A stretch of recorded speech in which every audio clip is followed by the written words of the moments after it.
দিন আমরা নামাজ পড়িয়া কোরবানির নামাজ পড়িয়া বাসায় কোরবানি দিন নামাজ শেষ না হইতে খবর পেয়ে কি হয়েছে ওটা ভাঙ্গা শুরু হয়ে গেছে কিছুদিনকার তো যে সাইটটা কেউই বিশ্বাসই করে না যে এত বড়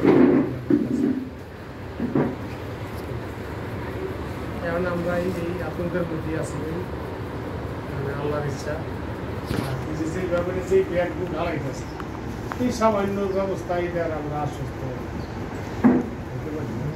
ব্যাপকের তথ্য আর অনেক জিও ব্যাগ যদি আমরা ডাম্পিং শুরু হইতো তাইলে হয়তো বা আশা করতে পারতাম।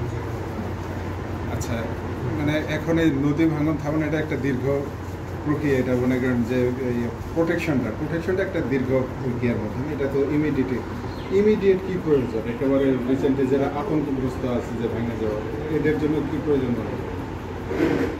তাহলে এদের জন্য প্রয়োজন হলো যেটা, এটা তো মনে করেন যে লোকজনের প্রয়োজন, জনবলের প্রয়োজন। তাৎক্ষণিকভাবে ঘর দরজা কীভাবে সরান দিব, এনে মনে করেন খালি লোকজনই না, গাড়ি প্লাস নৌকা দৌড় এগুলি রেডি রাখা দরকার। আমি মনে করি যে আমার ফুল টাইম যেমন অনেক নদী যতটুকু দূরে আছে আমরা রাত্রে ঘুমাইতে পারি, দিন বেলাও মানে টেনশনে থাকি যে কোন সময় নিই। আচ্ছা, স্থানীয় সরকারের পক্ষ থেকে বা সরকারের পক্ষ থেকে এখানে কোনো উদ্যোগ নিচ্ছে? এই যে বললেন যে নৌকা দল গাড়ি বা এদের কীভাবে সরাই নেবেন, এই ধরনের কোনো পরিকল্পনা আপনারা বা সরকারের পক্ষ থেকে নিচ্ছে?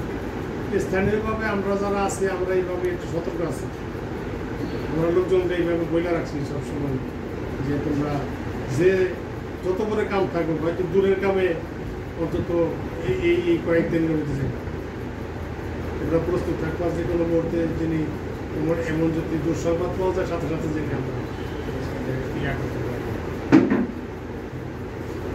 আচ্ছা, খুব বেশি আতঙ্ক যদি এটা যদি আক্রমণ আল্লাহ না করুক যদি করেই পড়ে তাহলে মনে করেন যে 400 বেশি বেশি আর এর থেকে আক্রমণ যদি শুরু হয় তাহলে শুধু আমাকেও এটি ধ্বংস করে শেষ হইব।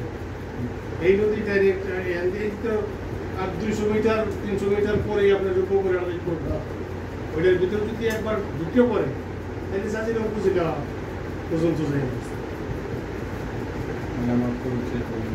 এখন 95% লোক।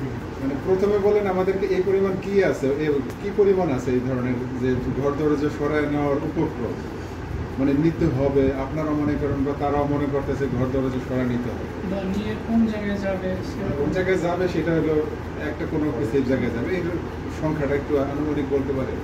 এটা আমাদের মনে করেন এখানে আমরা যারা এই যে বাজার থেকে শুরু করে এই যে এলাকা এন্ডিয়া প্রায় 300-400 পরিবারই মানে আতঙ্ক আছে, যে কোনো সময় ঘর দরজা যে কোনো মুহূর্তে সময় ঘর দরজা